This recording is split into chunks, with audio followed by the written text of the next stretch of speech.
got sidetracked, started back doing drugs, got heavy back in the streets again, left my ministry, left my church, and just went downhill for like 10 years, man. I stayed out doing all this dirt. And finally it caught up to me in '09.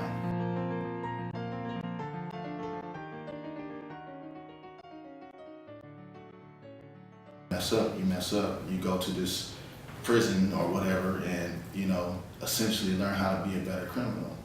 And then we turn you out of the prison and we don't give you nothing but $200 at the gate and a dicky suit and send you on your way. You know what I mean? They turn you out with a felony, you're not trusted. They ask you that on every application, you know what I mean? And then they try to say they're not going to be biased for it.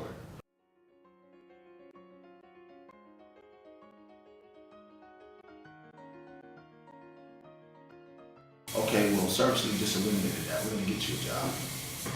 Or we're going to get you an apartment. We're going to pay the deposit and your first month's rent. I mean, what more do you want?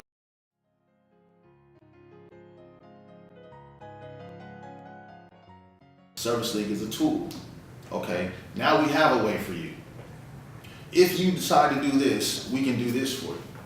That's what Service League Project 180 is doing. You know what I mean? And once you eliminate that excuse, then the people who want to change or who have an idea that they think they want to be different, they can explore that avenue. They got a way to go now. At first, it wasn't like that.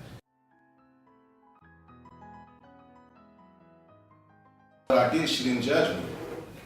There was no judgmental presence about her. It was, I know you now in this room where we're speaking. I'm not looking at your paperwork and deciding that that's going to be your character. That's another thing that's going to hold this thing back is fear, man. You know what I mean?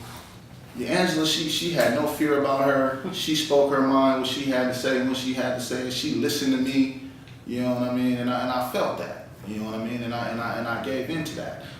Because of people like her, you know what I mean? I want to be successful in this program. Not only for my sake, but for her sake too. But the first and foremost thing is I wanted to change for me. You know what I mean? I made the decision to meet, like I said, to meet Service League at that crossroad. You know what I mean? She can't go all the way. They can't run the whole mile. You don't know what a smile does for somebody, you know what I mean? Like, nobody's frowning at me, you know, pulling their little kids away. You know what I mean? Nobody's doing none of that. And it's just beautiful, man. And Jim is one of simple. He's one of the best guy I've seen working electrical and with no problem. He's been here 6 months working.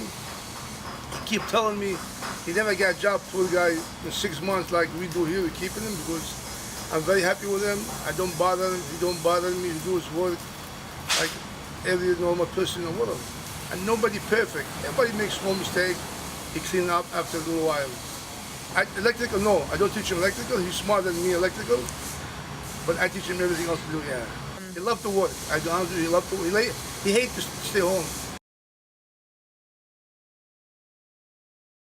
We fund these programs when we're kind of feeling like the economy can support them. When the economy goes down, they're the first things to go. 40 to 50% have been defunded just because of the economy. So we'll see how many of them survive. But it makes good economic sense too, but people don't have a long range of thinking about it. You know, you either pay now or you pay later. You're either going to pay now for a comprehensive program or you're going to pay later when they recidivate and you pay the cost of their incarceration. So you don't understand how many smart people are behind them prison walls. People who can draw, people who are mathematicians, you know what I mean? People who are architects, who can build, who can write, who can speak. I'm telling you, man, they are inside these prison walls.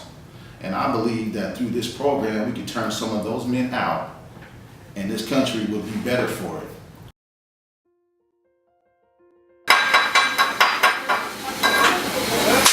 Be better at that, man.